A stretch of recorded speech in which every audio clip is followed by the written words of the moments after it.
Hello Gemini, love reading para sa Gemini Collective.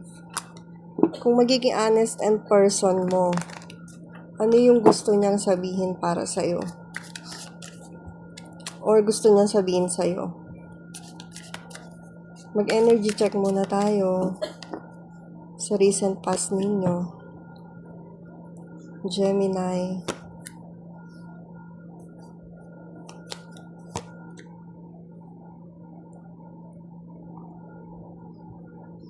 Sa recent past, nagkaroon ng heartache.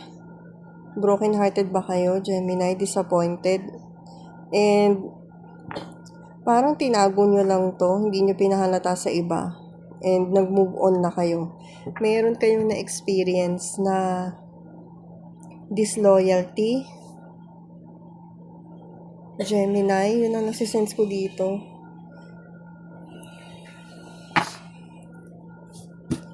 So, kung magiging honest yung person mo, ano yung gusto niya sabihin sa'yo ngayon?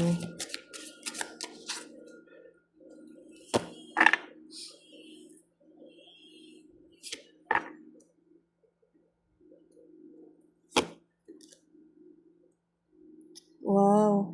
Alam mo, Gemini, nasisense ko dito, napaka-supportive pa rin ng person mo sa'yo. Kung naghiwalay man kayo or kung naka-experience ka ng betrayal galing dito sa person mo.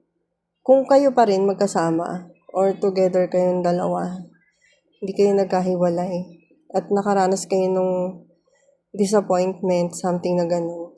Yung person mo, sigurado pa rin siya na mawo-work out nyo kung ano man tong nangyari sa inyo. Sigurado siya na magiging successful pa rin yung connection ninyong dalawa. And alam mo yung iba dito, nasa-sense ko, may business si Gemini or may work. Yung person mo, ang gusto niya, maging successful ka pagdating dyan sa kung anumang work mo, project mo, or business mo. Gusto niya makita na sisiguraduhin mo na magiging successful ka. Wow, Gemini. Ang matured ng person mo, Gemini.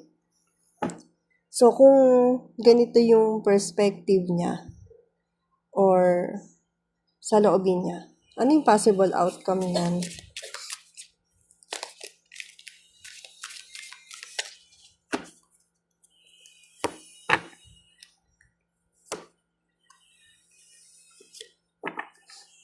Wow. Mamamanifest mo, Gemini. Mama-manifest mo kung ano yung sinasabi sa'yo ng person mo. Wow! Magiging masaya ka, financially contented, and yung emperor kasi, siya yung may control sa lahat. So, alam niya i-manage lahat. Boss. Ganon. Mamamanifest mo to.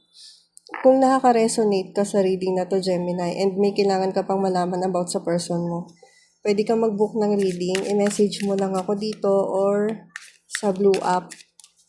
Naka-deactivate ang profile ko doon. Sa Messenger lang ako active. Kuha tayo ng advice. Meron pong exchange ang private readings. Yan, marami kasing nagtatanong pa rin. Kaya, i-remind ko na lang. 10 of Pentacles, 7 of Swords.